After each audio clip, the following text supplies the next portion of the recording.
Hello friends, स्वागत है आपका हमारे चैनल सिविल मंत्रा में। साथियों, आप सभी को पता है कि हम यहाँ पे टेक्निकल कम्युनिकेशन का जो थोड़ा सा क्विक रिवीजन कर रहे हैं एग्जाम के टाइम पे, ताकि आपको हेल्प मिल सके। तो आज जो हमारा पार्ट है वो है यूनिट 2 का, हम पार्ट 1 डिस्कस करेंगे। साथियों, जो ऐसा मैं सोचता हूँ कि यूनिट एक ही पार्ट में कर दूँ, लेकिन वीडियो लंबा चला जाता है, कोई मतलब नहीं निकलता। तो मैं सोचता हूँ कि पार्ट वाइज करें, ताकि आपको भी ज़्यादा लॉन्ग वीडियो ना देखने पड़े, आप बोर ना हो, या फिर आपको एक बार में ज़्यादा इन्फॉर्मेशन मिले, आप इसको स्टोर ना कर पाएँ, मेमोराइज ना कर पाएँ। इसलिए मैं थोड़ा सा पार्ट वाइज करके वीडियो बना रहा हूँ, ताकि आपको आसानी से और जब भी टाइम मिले आप एक पार्ट देख लें, ताकि आपको कॉन्फिडेंस मिल सके कि हाँ मैं कुछ पढ़ चुका हूँ। तो साथियों, आज यही है हमारा जो यूनिट 1 है, यूनिट 2 है साथियों, वो उसका जो मान के यूनिट का नाम है वो है फॉर्म्स ऑफ टेक्निकल कम्युनिकेशन। आज हम बात करेंगे कौन कौन से टेक्निकल कम्युनिकेशन के कौन कौन से फॉर्म्स हैं। अब इसको आप समझेंगे क्या फॉर्म्स हैं, क्या क्या रूप हैं, क्या क्या रेखाएँ हैं, प्रारूप हैं, सब आप समझ पाएंगे। तो साथियों, उम्मीद करता हूँ आपको वीडियो अच्छा लग रहा होगा। आप अपना रिस्पांस कमेंट बॉक्स में देना मत भूलिएगा। और साथियों, आपको एग्जाम के पहले सभी यूनिट की वीडियो मिल जाएंगे। इसके लिए आप हमारे टेलीग्राम चैनल या फिर आप इस चैनल को सब्सक्राइब कर लीजिए, ताकि आपको सभी वीडियो आपके पास पहुँच जाए। तो साथियों, आप इसको एक पेज पर जैसे खोलेंगे, वहाँ पर आपको क्वांटम सीरीज की प्लेलिस्ट मिल जाएगी। वहाँ से आप टीसी या फिर टेक्निकल कम्युनिकेशन का आप प्लेलिस्ट देख करके सारी वीडियो आप इसको देख सकते हैं, या फिर लिंक डिस्क्रिप्शन में भी दे दिया गया है। आइए साथियों, वीडियो को शुरू करते हैं बिना टाइम वेस्ट किए। तो यहाँ पे साथियों, पहला जो बात करेंगे वो आता हमारे टेक्निकल फॉर्म। पहला था टेक्निकल रिपोर्ट क्या होती है। जी हाँ साथियों, आप मुझे पता है कि आप कई बार इस चीज़ को जानते होंगे कि टेक्निकल रिपोर्ट होती क्या है, लेकिन यहाँ पे आइए हम बात करते हैं टेक्निकल रिपोर्ट की।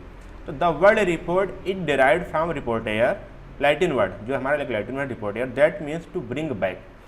अच्छा, तो यहाँ पे रिपोर्ट में हम क्या करते हैं, कई सारी चीज़ें लिख के रखते हैं, मैटर लिख के रखते हैं, लेकिन क्या होता है बाद में हम उसको कुछ टाइम बाद देखते हैं, तो क्या होता है उस मेमोरी हमको रिकॉल हो जाती है कि हमने ये रिसर्च किया था, ये हमारा रिजल्ट है, ये हमारा प्रोसीजर था। तो वही है हमारा पूरा कि किसी चीज़ को, जिसका मतलब होता है रिपोर्टायर, मतलब ब्रिंग बैक, मतलब फिर से वापस लाना। तो ये रिपोर्टायर जो लैटिन वर्ड है उसका मतलब होता है, तो इसी से हमारा बना है report. A technical report is an official document that present fact, their analysis and decision and recommendation derived on the basis of fact data collected by an individual। अब साथियों, यहाँ बात करिएगा, यहाँ पे देखिए वर्ड लिखा हुआ इंडिविजुअल। तो यहाँ पे कोई ग्रुप मिलके कोई रिपोर्ट नहीं जारी करता है, कोई एक इंडिविजुअल पर्सन है या फिर कोई एक इंडिविजुअल ऑर्गेनाइजेशन होती है, वो जाकर के यहाँ पे आपको टेक्निकल रिपोर्ट क्या करती है, वो प्रेजेंट करती है। उसमें क्या क्या होता है साथियों, एक ऑफिशियल डॉक्यूमेंट होता है, ध्यान दीजिएगा, जिसमें फैक्ट होता है, उनका एनालिसिस होता है, उसके आधार पर उनका डिसीजन होता है।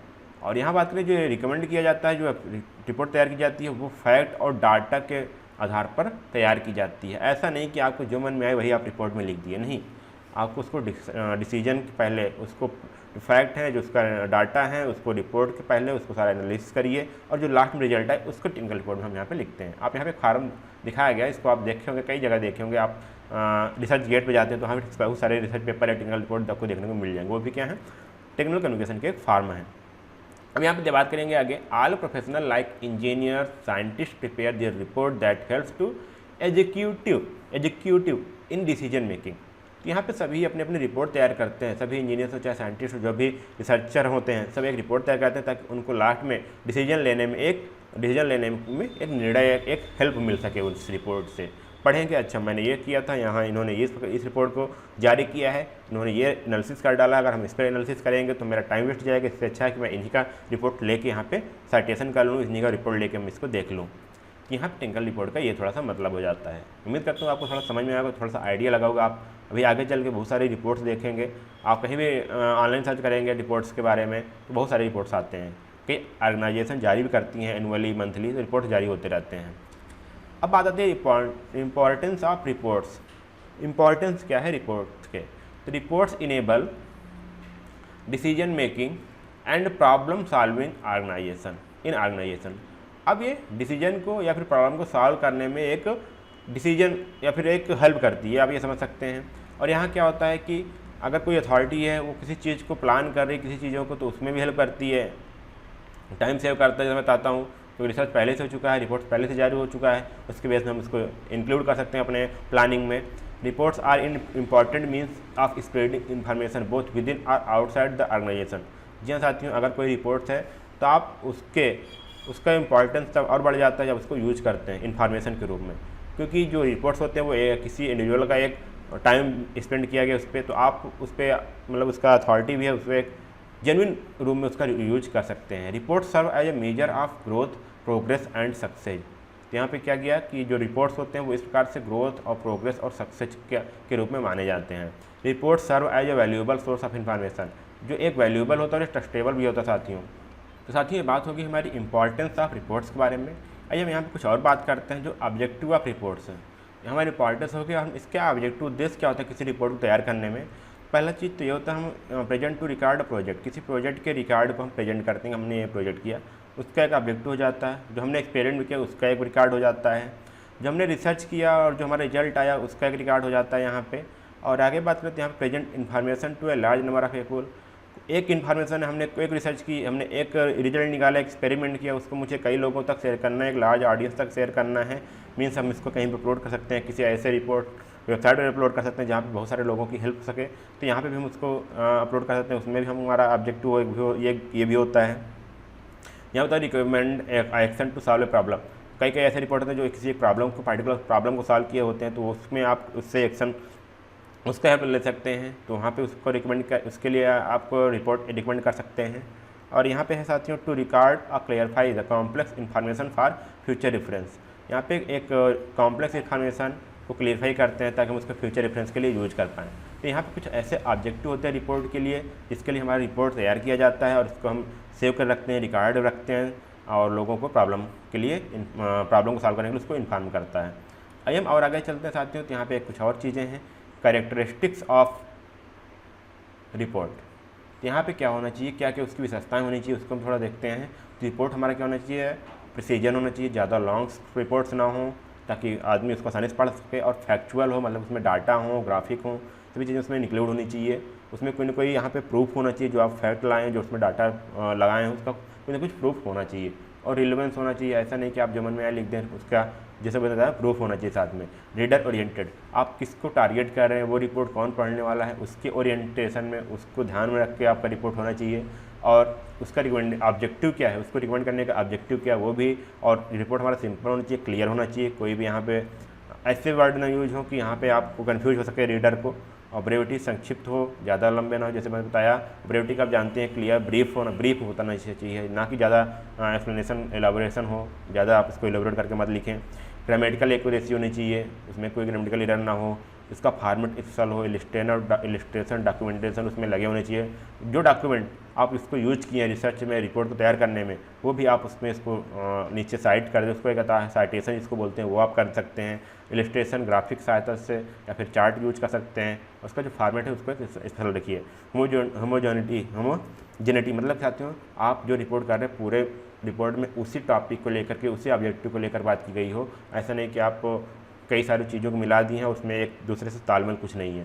तो आपको ये सारी चीज़ें देखनी है। ये यहाँ पे आ जाते हैं कैरेक्टरिस्टिक्स ऑफ रिपोर्ट। और इसको और आसानी से लिख सकते हैं, आप इसको एलोबरेट कर सकते हैं। अब ऐसे आपका एग्जाम में इतना लिख सकते हैं तब बहुत है, और आपको जानकारी के लिए इतना बहुत है। और उम्मीद करता हूँ आप इसको समझ भी गए होंगे। और आगे चलते हैं तो यहाँ पे आता है step in writing a report. आप क्या किस प्रकार से कौन कौन से स्टेप हैं जब हम रिपोर्ट को राइट डाउन करने लगते हैं, तो क्या क्या हमको ध्यान रखना चाहिए। तो यहाँ पहले बोला गया कि आप किस प्रॉब्लम को के लिए रिपोर्ट को तैयार करें, तो उसको एनालाइज करिए, उसका विश्लेषण करिए, प्रॉब्लम क्या है, कितनी बड़ी है, क्या है। यहाँ पे बोला गया ना determine the scope of report. आप जो रिपोर्ट तैयार करेंगे उसका स्कोप क्या है, रिपोर्ट का स्कोप क्या है, उसको थोड़ा ध्यान दीजिए। और यहाँ पे बोला कि कंसिडर द ऑडियंस और द रीडर। आपको किसके लिए रिपोर्ट को रिकमेंड कर रहे हैं, किसके लिए आप राइट डाउन कर रहे हैं, उसको भी थोड़ा ध्यान दीजिए। उस हिसाब से आप ग्रामर यूज करेंगे, उस हिसाब से आप लैंग्वेज यूज करेंगे, उस हिसाब से आप ग्राफिक और इलिस्ट्रेशन यूज करेंगे, ताकि सामने एक जनरल रीडर हो उसको भी समझ में आ जाए। गेदर इन्फॉर्मेशन, फिर उसके बाद इसके लिए क्या करिए, जो इन्फॉर्मेशन हो आपको जो पहले से अवेलेबल हो उसको इकट्ठा करिए। फिर उसमें से कुछ उस इन्फॉर्मेशन को क्या करिए, एनालाइज करिए, उसमें से कुछ एनालाइज करिए, उसमें से कुछ सॉर्ट आउट करिए जो आपके लिए हो, जो आप इसमें आप निष्कर्ष निकालें, उसको आप देखिएगा। फिर यहाँ पे आता है prepare the report according to the prescribe format. फिर एक प्रिस्क्राइब फार्मेट में आप रिपोर्ट को क्या करिए, प्रिपेयर करिए, फिर उसको आप जाके सबमिट करिए, फिर उसको आप जाके पब्लिश कर पाएंगे। तो कुछ स्टेप्स होते हैं। तो पहले हमने क्या बताया, ध्यान दीजिएगा एक बार। रिपोर्ट को हमको पहले प्रॉब्लम को एनालाइज करना है, फिर हमारा जो उसका रिपोर्ट का स्कोप है उसको ध्यान देना है, कितना हमारा स्कोप होने वाला है। फिर उसके लिए हमारा ऑडियंस या फिर रीडर कौन होने वाला है, किसके लिए हम रिपोर्ट को रिकमेंड करेंगे उसका, तो उसको हमको ध्यान देना है। फिर इसमें जो पहले से जानकारी है उसको इन्फॉर्मेशन इकट्ठी करनी है, फिर उसको एनालाइज करना है, फिर जा करके एक प्रिस्क्राइब फार्मेट में जो पहले से ही फार्मेट होता है उसमें हम अपने रिपोर्ट को प्रिपेयर करें। तो ये कुछ स्टेप्स होते हैं रिपोर्ट को एक राइटिंग करने के लिए।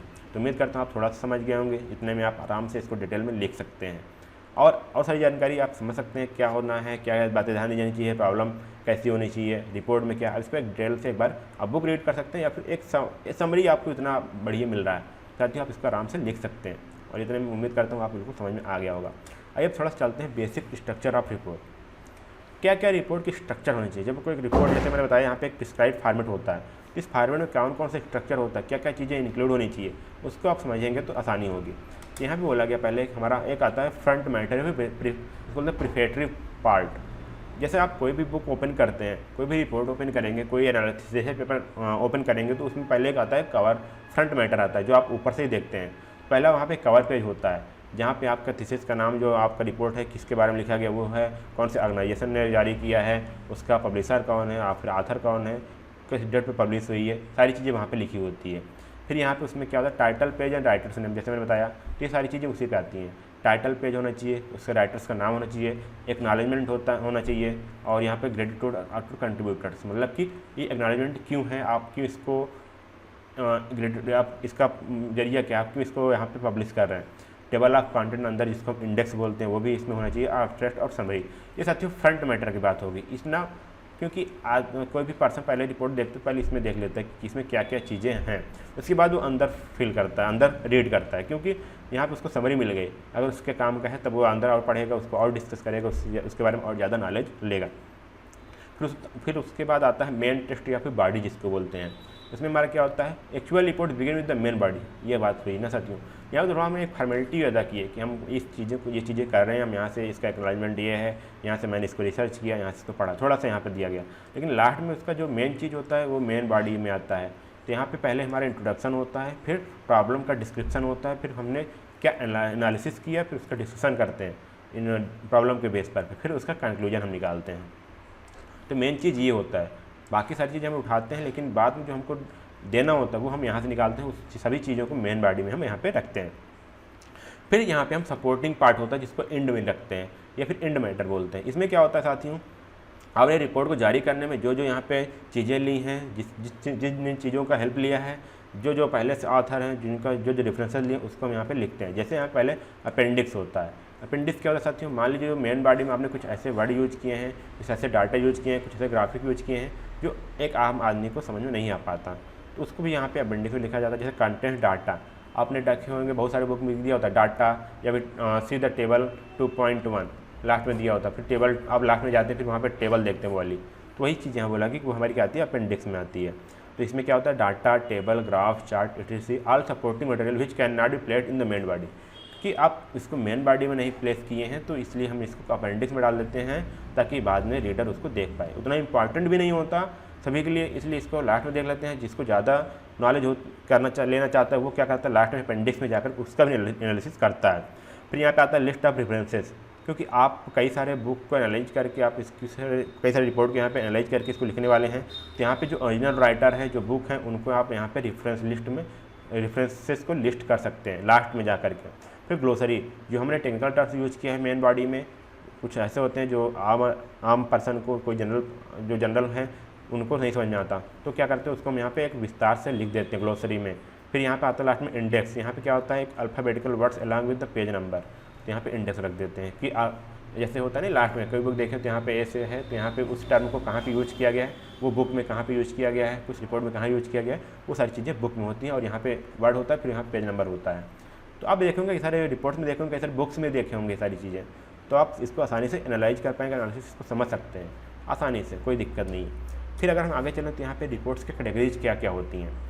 साथियों ये सारे वीडियो आपको मिल जाएंगे नीचे प्लेलिस्ट में, आप इसको देखना मत भूलिएगा, सारे वीडियो ले लीजिएगा, देख लीजिएगा ताकि आपको एग्जाम में कोई प्रॉब्लम ना हो। और यहाँ पे मैं भी ये कहूँगा वीडियो को शेयर जरूर करिएगा सभी अपने स्टूडेंट तक, आपके पास जो कॉलेज के ग्रुप है वहाँ भी शेयर कर दीजिए, कोई भी स्टूडेंट छूट ना पाए इसका बेनिफिट उठाने से। और यहाँ प्लेलिस्ट है ही, आप वहाँ से देख सकते हैं सभी वीडियो को। अब बताते हैं कैटेगरी ऑफ रिपोर्ट में क्या है साथियों, किस प्रकार के रिपोर्ट्स हो जाते हैं, इसको नाम से भी समझ सकते हैं। पहले है यहाँ पे इंफॉर्मेटिव रिपोर्ट्स, तो यहाँ पे बोला गया कि in this report introduction is followed by a presentation of information और facts and conclusion. Recommendation do not arise in this part of report. यहाँ पे एक जनरल होता है, यहाँ पे सिर्फ एक क्या होता है, प्रेजेंटेशन द्वारा कुछ इन्फॉर्मेशन और फैक्ट होते हैं और कंक्लूजन होता है, कुछ ज़्यादा इसमें नहीं होता, सिर्फ एक इन्फॉर्मेशन के लिए यूज होता है। यहाँ पे कोई रिकमेंडेशन, यहाँ पे कोई रिकमेंड नहीं करता कि इसको यहाँ पे इस रिपोर्ट को रिकमेंड करिए यूज करने के लिए, तो सिर्फ इन्फॉर्मेशन होता है बस। और यहाँ पे बात करिएगा, यहाँ पे एनालिटिकल रिपोर्ट होता है यहाँ पे, तो यहाँ पे this type of report analyse the fact, draws conclusion and make recommendation. तो यहाँ पे क्या होता है साथियों, आपको यहाँ पे फैक्ट और यहाँ पे फैक्ट को एनालाइज किए जाते हैं, फिर उसको उसमें कंक्लूजन निकाला जाता है। इसको हम यहाँ पे रिकमेंड भी कर सकते हैं, ये रिकमेंडेशन में भी आ जाता है कि कोई बोलता है कि हाँ हमने इसको रिकमेंड किया है। साथियों जो हमारा नेक्स्ट है हमारा वो है पीरियाडिक एंड स्पेशल रिपोर्ट्स। अब साथियों आप पीरियाडिक नाम से समझ गए होंगे कि यहाँ पे कोई ना कोई टाइम इंटरवल का होगा, ये रिपोर्ट जो है कुछ ना कुछ टाइम इंटरवल पर जारी होती होगी, दिया जाता होगा। तो यहाँ पे बोला भी गया है periodic reports are presented at regular and prescribed intervals at usual course of business, they are also called routine reports. अब यहाँ पे इसको आप कहाँ समझेंगे, आप जानते होंगे कई ऐसे ऑर्गेनाइजेशन होते हैं जो इंडेक्स हर साल हर टाइम पर कुछ न कुछ टाइम इंटरवल पर क्या एक इंडेक्स जारी करते हैं कि यहाँ पे इसका रैंकिंग क्या है, एजुकेशन रैंकिंग क्या है, हमारी हेल्थ रैंकिंग क्या है और इकोनॉमिक्स रैंकिंग क्या है, वो सारी चीज़ क्या है, वो रिपोर्ट्स ही होते हैं जो एक टाइम इंटरवल पर जारी होते हैं। तो यही यहाँ पे बोला गया कि एक कोर्स ऑफ बिजनेस, एक यूजुअल कोर्स ऑफ बिजनेस के इंटरवल पर, प्रिस्क्राइब्ड इंटरवल पर वो हमारे क्या होते हैं, जारी होते हैं, वो हमको प्रेजेंट किया जाता है, इसलिए उसको हम क्या बोलते हैं, रूटीन रिपोर्ट्स भी बोलते हैं। Special reports are related to a single occasion और सिचुएशन। यहाँ पे किसी एक सिंगल ओकेजन है, कोई ओकेजन था, कोई एक सिचुएशन था, उस पर यहाँ पे जारी की गई। जैसे यहाँ पे आप मान सकते हैं कोई कोविड के दौरान कोई रिपोर्ट्स जारी की गई, तो क्या हुआ, एक स्पेशल रिपोर्ट्स हुआ, उस टाइम पे कितने डेथ हो रही है, क्या हो रही है, क्योंकि अब जब कोविड चला गया तो उसके बाद कोई ऐसी रिपोर्ट तो जारी होने वाली नहीं है, या फिर हो सकता है जो बहुत कम जारी हों, तो वहाँ पे क्या हो सकता है, वो नॉन रिकरिंग प्रॉब्लम्स होती हैं, तो यहाँ पे इस प्रकार से स्पेशल रिपोर्ट हम यहाँ पे दे सकते हैं। तो ये हमारी कुछ होती हैं। अगला आता है oral and written reports. Oral reports क्या होता है, यहाँ पे सिंपल होता है और इजी होता है, और यहाँ पे क्या होता है, कम्युनिकेट एंड इम्प्रेशन और ऑब्जर्वेशन। यहाँ पे इम्प्रेशन या ऑब्जर्वेशन के लिए ये कम्युनिकेट करने में सहायता करता है। लेकिन रिटर्न क्या होता है, return reports are other hand are always preferred. हमेशा क्या होता है, रिटर्न रिपोर्ट ही प्रीफर किया जाता है, क्योंकि यहाँ पे इसको एडिट किया जा सकता है, इसको रिव्यू किया जा सकता है, इसको स्टोर किया जा सकता है, इसको फिर से यूज में लिया जा सकता है। तो यहाँ पे इसलिए हमारा रिटर्न रिपोर्ट जो होता है हमेशा इसको प्रीफर किया जाता है यूज में लाने के लिए। लॉन्ग एंड शॉर्ट रिपोर्ट्स, ये भी आप इसको समझ सकते हैं, पैसेज के रूप में समझते हैं, इसका जो लेंथ है रिपोर्ट्स की उसके हिसाब से इसको समझ सकते हैं, उसके हिसाब से इसको डिफाइन किया गया है। Short report are precise, concise and not elaborative. इसमें कोई इसको इलैबोरेट नहीं किया जाता, थोड़ा कंसाइज होता है, प्रिसाइज होता है। कंसाइज प्रिसाइज मतलब साथियों क्या है कि एक जो इसकी जो लेंथ है वो भी एक लिमिटेड है, उसके जो वर्ड्स हैं जिसके मीनिंग्स है वो भी एक लिमिटेड है। और यहाँ पे जो लॉन्ग रिपोर्ट्स होते हैं वो इलैबोरेटिव होते हैं, बिल्कुल से एक्सप्लेन किए गए होते हैं, हर चीज़ को बढ़िया से एक्सप्लेनेशन की दिया जाता है, और एक बढ़िया से इन्फॉर्मेशन वो रखता है, उसमें एक बढ़िया इन्फॉर्मेशन कंटेंट होती है। यहाँ पे लॉन्ग रिपोर्ट और शॉर्ट रिपोर्ट्स का हो जाता है। फिर अगला आता है हमारा formal and informal reports. Formal reports is the result of proper survey and investigation and is presented the prescribed format. अब यहाँ पे क्या बात हुई कि फॉर्मल रिपोर्ट्स होते हैं वो बढ़िया से सर्वे के बाद या फिर एक बढ़िया प्रॉपर सर्वे इन्वेस्टिगेशन का एक रिजल्ट होता है, जिसको एक बढ़िया फॉर्मेट में इसको प्रेजेंट किया जाता है। और इसका लैंग्वेज में मेरा क्या होता है, हमेशा बहुत ही अधिकतर क्या होता है, फॉर्मल होता है। वहीं पे अगर इनफॉर्मल रिपोर्ट की बात करें तो हमेशा एक पर्सन टू पर्सन को ट्रांसमिट करता है, यहाँ पे कोई फॉर्मेट नहीं होता, ना कोई यहाँ पे कुछ लोगों को टारगेट किया जाता है। जैसे यहाँ पे मेमो रिपोर्ट होता है, जब आप यहाँ पे क्या करते हैं, किसी का मेमो देते हैं, कोई आप मेमो रिपोर्ट जान सकते हैं, जब कोई बिल करते हैं तो वहाँ पे लिखा होता है मेमो, कैश मेमो, तो वहाँ पे मेमो रिपोर्ट होता है, तो किसी एक पर्सन को यहाँ पे दिया जाता है। यहाँ पे जिसको ज़्यादा यहाँ पे वरीयता नहीं दी जाती, लेकिन फॉर्मल रिपोर्ट हम हर जगह देखते हैं। इंडिविजुअल एंड ग्रुप रिपोर्ट्स आप समझ सकते हैं, यदि आपका रिपोर्ट किसी एक इंडिविजुअल को टारगेट कर रहा है तो इंडिविजुअल रिपोर्ट हो गया, वहीं ग्रुप को रिपोर्ट कर रहा है, ग्रुप को प्रेजेंट कर रहा है तो ग्रुप रिपोर्ट्स हो जाता है, group reports.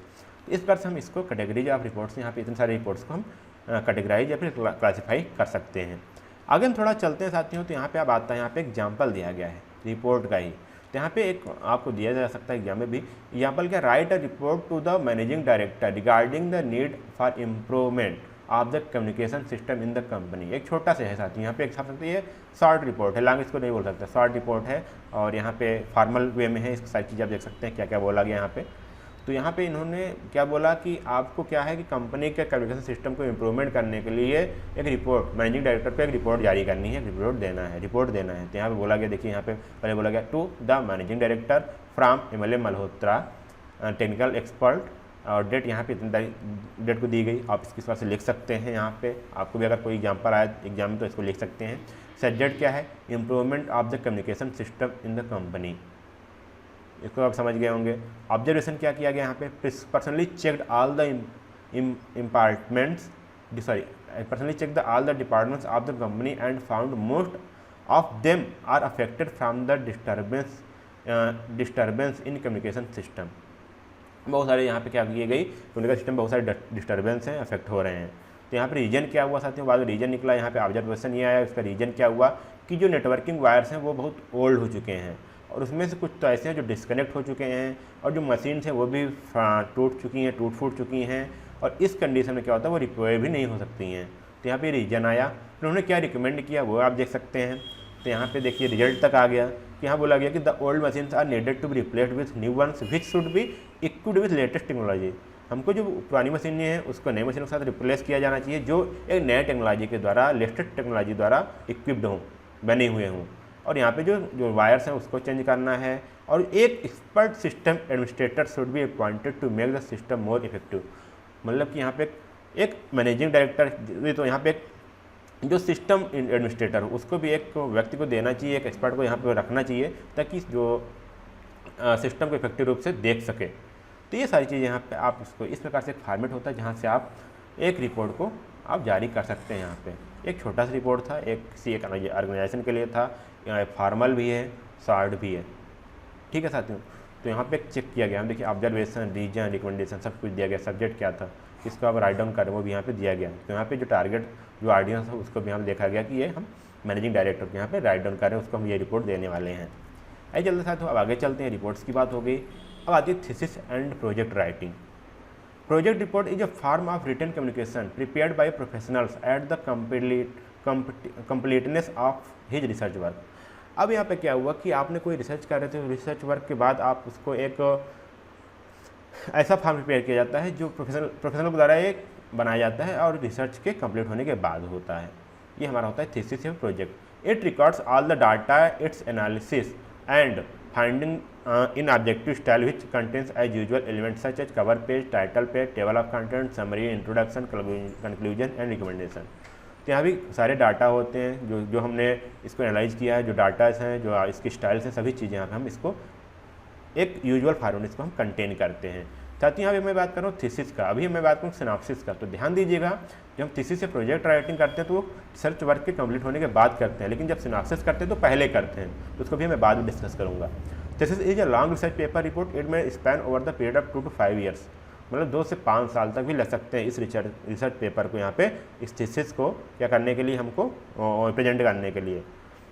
It provides detailed written account of the data after conducting some survey in particular field, which include data analysis, finding or conclusion derived by researchers।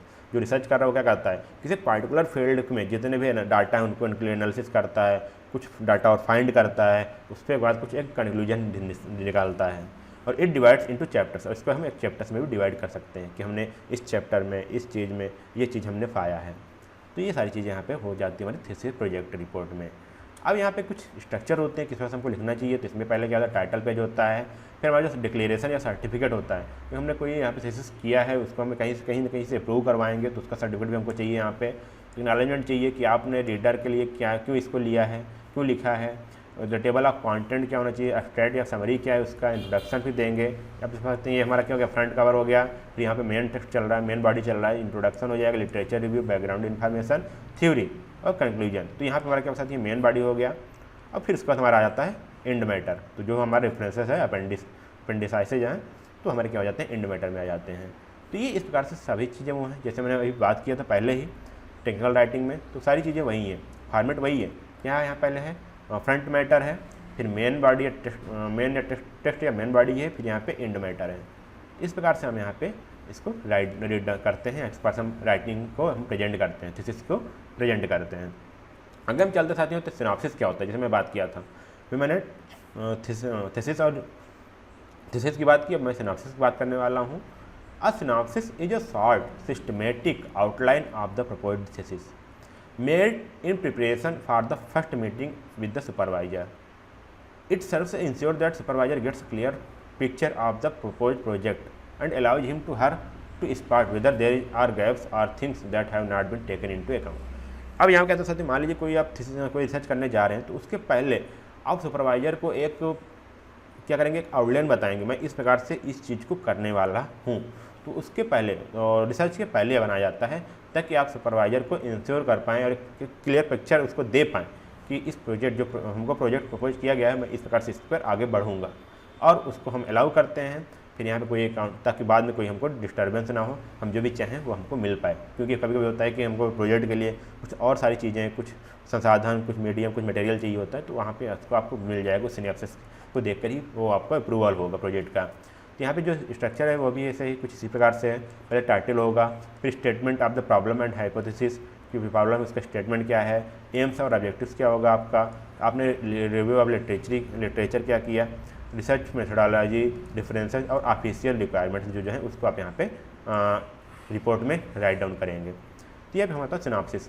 उसके बाद हमारे साथ में एक अलग आता है technical research and paper writing. Paper writing तो ये क्या है साथियों, research paper is a piece of writing based on the original research carried out by the author and is the result of the small scale study. यहाँ पे technical research paper writing क्या है, एक छोटा सा हम स्टडी करते हैं जिसका रिजल्ट हम यहाँ पे देते हैं। एक छोटा सा पीस ऑफ जो piece of writing based on the original research. Research क्या होता है, ओरिजिनल रिसर्च होता है या ओरिजिनल करते हैं, और छोटा होता है, ज़्यादा नहीं होता। जैसे हमने प्रोजेक्ट की बात की तो बड़े स्केल पर होता है, यहाँ पे टेक्निकल रिसर्च क्या होता है, छोटा होता है।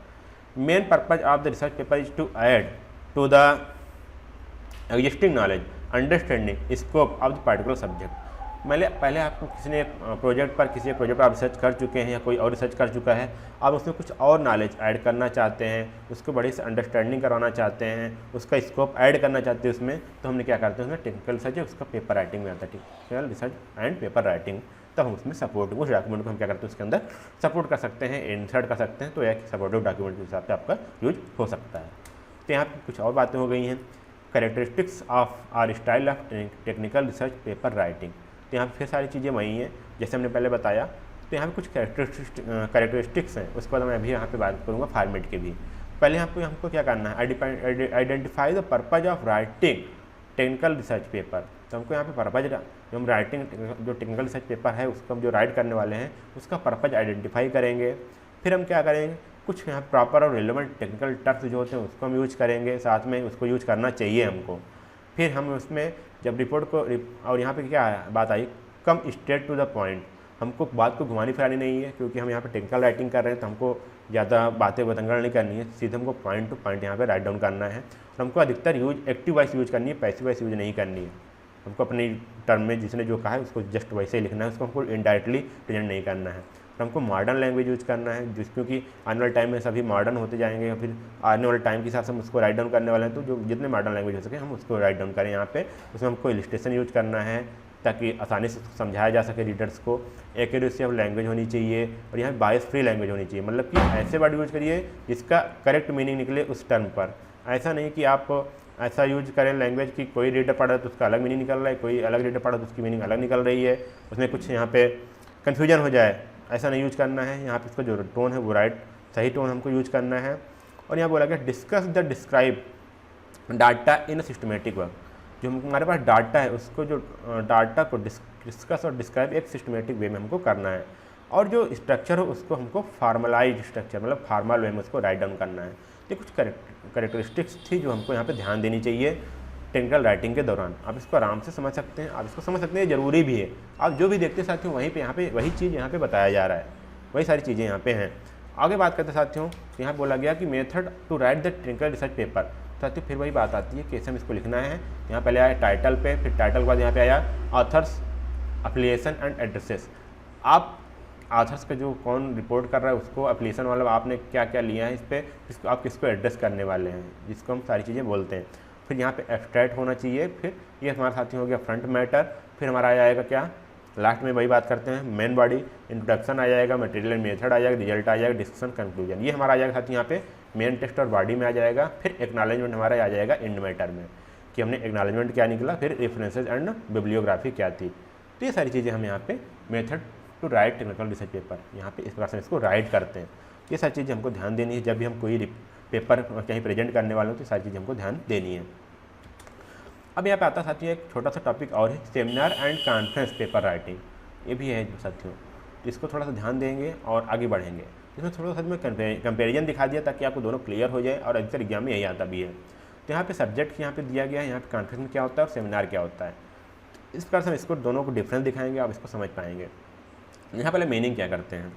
Conference refers to a large formal gathering of several people or say members to talk about a specific topic or subject to common interest। तो यहाँ पे क्या आगे कुछ बड़े नंबर ऑफ पीपल्स रहेंगे, लार्ज नंबर ऑफ पीपल्स रहेंगे, जहाँ पर हम एक सब्जेक्ट, एक कॉमन टॉपिक जो इंटरेस्ट है, एक कॉमन सब्जेक्ट पर या फिर स्पेसिफिक टॉपिक पर हम यहाँ पे बात करेंगे सभी से। वहीं सेमिनार पे क्या होता है कि यहाँ पे instructional event where in the one or more experts communicate some information through the lecture or general discussion. यहाँ पे एक या दो ही एक्सपर्ट होते हैं और वही सारे पूरे डिस्कशन को कैरी आउट करते हैं और अपने लेक्चर या फिर अपने बातों को प्रेजेंट करते हैं। लेकिन यहाँ पे कॉन्फ्रेंस में क्या होता है, सभी एक्सपर्ट्स होते हैं, सभी अपनी बातों को अपनी एक डिस्कशन करते हैं। तो यहाँ पे होता है कंस्ट्रक्टिव होता है, मतलब कि यहाँ पे कोई एक लास्ट में सभी को मिला करके कोई यहाँ पे डिस्कस निकाला जाएगा। लेकिन यहाँ पे क्या होता है सेमिनार में एक इंटरेक्टिव होता है, मतलब हम सिर्फ लोगों से इंटरेक्ट करते हैं, उनके तक हमारी अपनी बातों को पहुँचाते हैं। ऑब्जेक्टिव क्या होता है बात कर लेते हैं यहाँ पे कॉन्फ्रेंस का। तो यहाँ पे होता है कि टू गेट एन ओपिनियन और सोल्यूशन फॉर एन इशू। यहाँ कोई इशू हो गया है, तो जब कॉन्फ्रेंस होता है आप जानते होंगे यूक्रेन और रसिया वार चल रहा है, जहाँ कई बार कॉन्फ्रेंसेस होते हैं, कई हर स्टेट हर कंट्री के पीएम या फिर कहीं जो मेन होते हैं प्रेसिडेंट यूज करते हैं, वहाँ पर कॉन्फ्रेंस होता है। तो यहाँ पे क्या होता है कॉन्फ्रेंस इसलिए करते हैं ताकि किसी इश्यू या प्रॉब्लम के सोल्यूशन को हम देख पाएँ। और सेमिनार में क्या होता है हमें किसी पर्सन को एजुकेट करना है, किसी बात को डिस्कस करनी होती है या फिर उनको गाइड करना होता है, तो हम सेमिनार यहाँ पे दे लेते हैं। पार्टिसिपेशन ऑफ ऑडियंस क्या होता है, यहाँ पे कुछ लिमिटेड पार्टिसिपेशन होते हैं, आप जानते होंगे। तो कॉन्फ्रेंस की बात की तो यहाँ पे कुछ एक नंबर लिमिटेशन होती है, और यहाँ पे सेमिनार में क्या होता है एक्टिव पार्टिसिपेंट होते हैं, मतलब कि कई सारे लोग आ जाते हैं, हमेशा जो भी एक्टिव साथी होते हैं वो यहाँ पे सेमिनार को अटेंड करते हैं। ऑर्गेनाइज्ड एट ऑर्गेनाइजेशन और होटल मीटिंग स्पेस, यहाँ पे कहाँ किया जाता है, या फिर किसी ऑर्गेनाइजेशन में या फिर होटल मीटिंग स्पेस में किया जाता है। और सेमिनार के यहाँ पे जाता है सेमिनार हॉल ऑफ इंस्टीट्यूशन या फिर किसी एक अरेंज स्पेस पर किया जाता है। ड्यूरेशन यहाँ पे क्या होता है, जो कॉन्फ्रेंस का कुछ दिनों तक चल जाती है, और सेमिनार मान लीजिए 1 घंटे 2 घंटे 3 घंटे तक की होती है। टाइप ऑफ वर्क क्या होता है, यहाँ पे एक्सपेरिमेंट क्या होता है, हम प्रेजेंटेशन देते हैं और अपने व्यूज़ को एक्सचेंज करते हैं, कुछ अपने व्यूज़ देते हैं, कुछ दूसरों के व्यू हम यहाँ पे बात लेते हैं। यहाँ पे आइडियाज़ और जो हमारे आइडियाज़ हैं थॉट्स हैं वो शेयर होते हैं। लेकिन यहाँ पे सेमिनार में क्या होता है वो प्रेजेंटेशन तो होते हैं, लेकिन उस पर किसी एक बात पर हम डिस्कस करते हैं, बस डिस्कस होते हैं साथियों, तो ये अलग बात होती है। हम जब व्यूज शेयर करते हैं एक्सचेंज करते हैं तो अलग बात होती है। तो कुछ सिंपल डिफरेंसेस थे हमारे कॉन्फ्रेंस और सेमिनार में। आगे बात कर सकते हैं यहाँ पे, तो method to writing a seminar conference paper, तो इसको हम कैसे राइट डाउन करेंगे वो आप ध्यान दीजिएगा। फिर सारी चीज़ें वही हैं, बस थोड़ा आपको ध्यान देना है, इसमें कुछ सारी चीज़ें कम हुई हैं। टाइटल पेज हो जाता है table of content, abstracts, introduction. फिर आपका बॉडी आता है, बॉडी में आपका literature review, implementation, result, discussion and analysis. आपने क्या क्या लिटरेचर रिव्यू किया, क्या क्या आपने पढ़कर इस पेपर को जारी किया है, आपने क्या क्या इसमें इंप्लीमेंट किया, रिजल्ट क्या है आपका, आपने क्या क्या डिस्कशन किया, उसमें क्या एनालिसिस किया, वो सारी चीज़ें आपको यहाँ पे बॉडी में लिखनी है। फिर आपका कंक्लूजन आता है, उसके बाद आप साइटेशन या रेफरेंसेज आप इसको में दे सकते हैं। तो ये कुछ यहाँ पे बातें थी सेमिनार और कॉन्फ्रेंस पेपर पर। तो ये कुछ ऐसे पेपर होते हैं, कुछ ऐसे रिटन वर्क होते हैं जो आपको ऑर्गेनाइजेशन में रह करके देने होते हैं। आगे बात करते साथियों, ये बहुत इंपॉर्टेंट हो जाता है आज या स्टूडेंट क्या आता है CV और रिज्यूमे राइटिंग। साथियों इसी की टॉपिक के बाद हमारा ये वीडियो एंड होने वाला, तो उम्मीद करता हूँ हमारे साथ बने होंगे अभी तक और आसानी से इसको समझ पाएंगे। तो आइए देखते हैं यहाँ पे CV करिकुलम विटे, क्या बोलते हैं साथियों इसको, curriculum Vite is a detail document outline all of your life achievements, qualification, association, awards and skills. ये आपके पूरे लाइफ के जो अचीवमेंट है, आपका क्वालिफिकेशन क्या है, आपका जो एसोसिएशन है, जो आपने अवार्ड्स लिए हैं, जो आपकी जो स्किल है, वो पूरा यहाँ पे बात करते हैं। ब्रीफ सॉरी यहाँ पे पूरा एक्सप्लेनेशन होता है करिकुलम विटे में। लेकिन रिज्यूमे क्या होती है साथियों, यहाँ पे एक छोटा सा प्रिसाइज डॉक्यूमेंट होता है, ये abbreviated version of your CV है। इसमें से आप CV मान लीजिए आपने कोई CV यहाँ पे राइट डाउन किया, उसमें से कुछ चीज़ें आप छाटेंगे, उसको आप रिज्यूमे में डालेंगे। ये क्या क्यों यहाँ पे छाटेंगे, यहाँ बोला गया कि that focus on specific skills and achievement usually in relation relevant to an employment opportunity. आप कहीं पर क्या करते हैं, कहीं भी जॉब के लिए अपॉर्चुनिटी देने जा रहे हैं, जॉब के लिए आप अप्लाई कर लेते हैं, तो वहाँ पर रिज्यूमे डालते हैं, क्योंकि हमको जॉब एक स्पेसिफिक पोस्ट के लिए होती है। एक जो जॉब है उसको एक पार्टिकुलर पर्सन चाहिए, जिसके अंदर एक पर्टिकुलर स्किल्स हो, तो हम वहाँ पे अपनी सिर्फ वही स्किल शो करते हैं जो उस जॉब के लिए, जो उस पोजीशन के लिए हमारे लिए अच्छी हो, उसी को हम यहाँ पे देते हैं।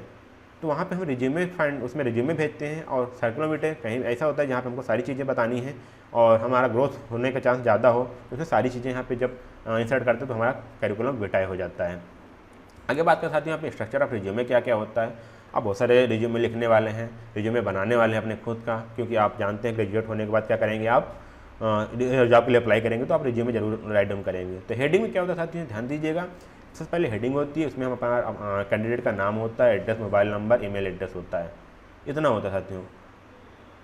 फिर आता है पोजीशन चार्ट, आप किस पोजीशन के लिए वहाँ पे अप्लाई कर रहे हैं। तो candidate should clearly mention the post, आप किस पोस्ट के लिए अप्लाई कर रहे हैं तो आपको वहाँ पे दूसरी चीज़ आती है पोजीशन चार्ट, तो वहाँ पोजीशन आपको लिखना होना चाहिए। थर्ड होता है हमारा करियर ऑब्जेक्टिव, तो यहाँ here the candidate express his approach towards the job, आपकी थिंकिंग क्या है उस जॉब को लेकर के, उस पोजीशन को लेकर के आपको यहाँ पे राइट डाउन करते हैं। बहुत सारे बच्चे यहाँ पे क्या करते हैं, कॉपी पेस्ट करते हैं। तो मैं यहाँ पे आपको ये समझ आ गया कि आप क्यों, करियर ऑब्जेक्टिव में क्या होता है कि आप उस जॉब को क्यों लेना चाहते हैं, आपके आइडियाज़ क्या हैं, तो वो आपको लिखने हैं। तो आप आसानी से लिख सकते हैं, क्योंकि सभी के लिए, जॉब के लिए, किसी के लिए मनी हो सकता है, किसी के लिए अपना करियर हो सकता है, किसी के लिए अपना एक्सपीरियंस लेना हो सकता है, किसी के लिए हमको हर हाल में काम करना हो सकता है। तो इस प्रकार से आपका करियर ऑब्जेक्टिव अलग अलग हो सकता है। एजुकेशन, फोर्थ आता है आपका एजुकेशन लिखना। आप यहाँ पे एकेडमिक और साथ साथ प्रोफेशनल क्वालिफिकेशन डिटेल में आप यहाँ पे राइट डाउन कर सकते हैं। फिर पांचवा आता है आपके एक्सेल स्किल्स क्या क्या हैं और उसके एप्टीट्यूड क्या क्या हैं, आपने क्या क्या किए हैं, कौन कौन से स्किल आपको, और वही इसके साथ ही ध्यान दीजिए जो आप रिज्यूमे राइट डाउन कर रहे हैं तो आप वही स्किल्स राइट डाउन करेंगे जो उस पोस्ट के लिए आपके लिए एलिजिबल हो। ऐसा नहीं कि आपको कर रहे हैं किसी और इस जॉब के लिए और स्किल की जरूरत कोई और स्किल की है, आप कुछ और स्किल्स राइट डाउन कर रहे हैं, तो आपको यहाँ पे नहीं लिखना है, क्योंकि आप रिज्यूमे राइट डाउन कर रहे हैं, करिकुलम विटे नहीं राइट डाउन कर रहे हैं। अगला आता है अचीवमेंट एंड अवार्ड्स, तो यहाँ पे आपका एक personal, social and academic achievements यहाँ पे आपको शो होता है, इसलिए आपको इसको भी यहाँ पे देना है। आपका एक्टिविटीज़ क्या है, इंटरेस्ट क्या है, यहाँ पे जैसे बात होती है एक्स्ट्रा करिकुलर एक्टिविटीज, आपने कहाँ पे कौन कौन सी एक्टिविटीज़ की हैं, जैसे आपने ड्रामा पार्टिसिपेट किया है, किसी कल्चरल प्रोग्राम में पार्टिसिपेट किया है, आपने कोई एटसेट्रा, आपका कुछ पर्सनल इंटरेस्ट है, तो वहाँ पे ये सारी चीज़ आप यहाँ पे राइट डाउन कर सकते हैं, शो कर सकते हैं रिज्यूमे में। फिर आता है पर्सनल इन्फॉर्मेशन, जैसे हॉबीज होगी, पेरेंट्स डिटेल हो गए, सोशल स्टेटस हो गया, ये सारी चीज़ आप यहाँ पे शो कर सकते हैं। और लास्ट में आपको आता है डेट एंड सिग्नेचर, तो यहाँ पे डेट और सिग्नेचर आपका आता है, विथ आपका नेम होता है। तो यहाँ पे एक स्ट्रक्चर होता है रिज्यूमे का, तो इस प्रकार से आप रिज्यूमे राइट डाउन कर सकते हैं। और कुछ सारी चीज़ें बातें होती हैं आप जो रिज्यूमे में देखी जाती हैं, उसको हम यहाँ पे बात करते हैं, उसके बाद हम अपने सेशन को एंड करेंगे। Salient features of resume writing are, उसमें हमको क्या क्या ध्यान देना है जब भी हम रिज्यूमे को राइट डाउन करें, इसी को बोलते हैं साइलेंट फीचर। जो सभी चीज़ें नहीं होती, लेकिन अंदर से जो आपका जो इंटरव्यूअर होता है, आपको उसमें क्या देखना चाहता है, वो आपको यहाँ पे ध्यान देना है। तो आपका जो पहला रिज्यूमे है वो आपका क्या होना चाहिए, ओरिजिनल होना चाहिए, कहीं से कॉपी पेस्ट नहीं होना चाहिए। आप जानते हैं, अभी आप कॉलेज के बाद जॉब के लिए अप्लाई करेंगे, आप देखेंगे आपके सभी कॉलेज के सभी स्टूडेंट का रिज्यूमे लगभग सेम ही होगा, बस उसमें का डाटा चेंज होगा और मार्क्स चेंज होंगे, सभी का रिज्यूमे एक ही जैसा होता है। तो आपको ऐसा नहीं करना है, आपको अपने से खुद का रिज्यूमे बनाना है और वो ओरिजिनल दिखना चाहिए। It should be reflect the candidates personality, employment, goals and career aspiration. यहाँ पे आपकी जो पर्सनालिटी है वो दिखनी चाहिए, आप किस प्रकार के एम्प्लॉय के लिए आपका गोल क्या है, आपका करियर क्या है, वो सारी चीज़ आपको यहाँ पे रिफ्लेक्ट होनी चाहिए। Resume should focus on required qualification as per job, job के लिए जो रिक्वायर्ड क्वालिफिकेशन है आपको वही यहाँ पे शो करने हैं जो रेज्यूमे में, अन्यथा आप उसको शो ना करिए, भले आप बहुत सारी जानकारी लेकर रखे हैं। The details of contact should be mentioned, आपका जो कॉन्टैक्ट डिटेल है उसको जरूर मेंशन करिएगा, क्योंकि आपको कॉन्टैक्ट किया जा सके। आपको जो वर्क एक्सपीरियंस है उसको भी मेंशन किया जाना चाहिए उस पार्टिकुलर जॉब के ओरिएंटेड। यदि आपका जो स्किल्स है, जो एक्सपीरियंस उस जॉब के ओरिएंटेड नहीं है, तो आप थोड़ा रुकिए उस पर करने के लिए। यदि आप जानते हैं कि कहीं ना कहीं उसमें हेल्प हो सकती है उस जॉब में, तो उसको मेंशन कर लीजिए, कोई दिक्कत नहीं है। लेकिन आपको लगता है कि नहीं, मेरे जो स्किल्स है, जो एक्सपीरियंस है और जो जॉब में है बिल्कुल डिफरेंट है, उसको यहाँ पे मेंशन मत करिए। अगला आता है achievements in career should be highlighted, आपने कैरियर में अपने क्या क्या अचीवमेंट पाए हैं उसको हाईलाइट करिए, ज़रूर बोल्ड में लिखिए, इसको एक बढ़िया से लिख दीजिए, उसमें रिज्यूमे में होना चाहिए। आपने कौन कौन से अवार्ड और कौन से ऑनर्स आप मिला है आपको, उसको आप ज़रूर यहाँ पे दीजिए। रेफरेंस आईडीज, आप किसके थ्रू जाने वाले हैं, यदि आप किसी ने आपको यहाँ पे सलाह दी है इसको पोस्ट को अप्लाई करने के लिए, तो उसका जरूर यहाँ पे मेंशन करिएगा। कवरिंग लेटर, अब यहाँ साथ क्या होता है, कवरिंग लेटर हो सकता है आपके लिए नया हो, तो यहाँ पे कवरिंग लेटर या फिर application for the job should always be attach with the resume. कि आप कवर लेटर मतलब क्या आपने किस पोस्ट के लिए, जब कोई कंपनी कोई पोस्ट के लिए एक वैकेंसी निकालती है तो वहाँ पे एक कवर लेटर या फिर एप्लीकेशन देता है, तो आप उसको जरूर रेज्यूमे में अटैच करिए कि मैं इस जॉब के लिए यहाँ पे अप्लाई कर रहा हूँ। तो ये कुछ फीचर्स थे साथियों जो आपको आने चाहिए और इसको आप राइट डाउन कर सकते हैं। और ये सिर्फ आपके एग्जाम के लिए नहीं, आगे एग्जाम के बाद आपके करियर के लिए भी यहाँ पे बहुत ही बेनिफिट होने वाला है। तो साथियों आज के लिए बस मैं इतना ही वीडियो बनाने वाला हूँ। अगले वीडियो में और सारी चीज़ें बात करूँगा। अगले वीडियो बहुत ही इंपॉर्टेंट वाला जहाँ पे मैं बात करूँ 7C ऑफ कम्युनिकेशन, जो एक बहुत ही अपने में बहुत ही महत्वपूर्ण होता है, जहाँ पे सभी हर जगह बिजनेस ट्रेनिंग में, MBA में, हर जगह, हर मार्केटिंग में, हर जगह आपको ये बताया जाएगा 7C ऑफ कम्युनिकेशन। तो इसके लिए आप अगले वीडियो को देखना मत भूलिएगा। इसके लिए आप इस चैनल को अभी सब्सक्राइब कर लीजिए ताकि अगला वीडियो मिस ना हो। वीडियो कैसा लगा लाइक करिएगा और कमेंट में करना मत भूलिएगा और अपने दोस्तों के साथ जरूर शेयर करिए ताकि सभी वीडियो तक पहुँच जाए, सभी स्टूडेंट तक ये वीडियो पहुँच जाए। तो साथियों फिर मिलते हैं अगले वीडियो में, तब तक के लिए धन्यवाद। जय हिंद।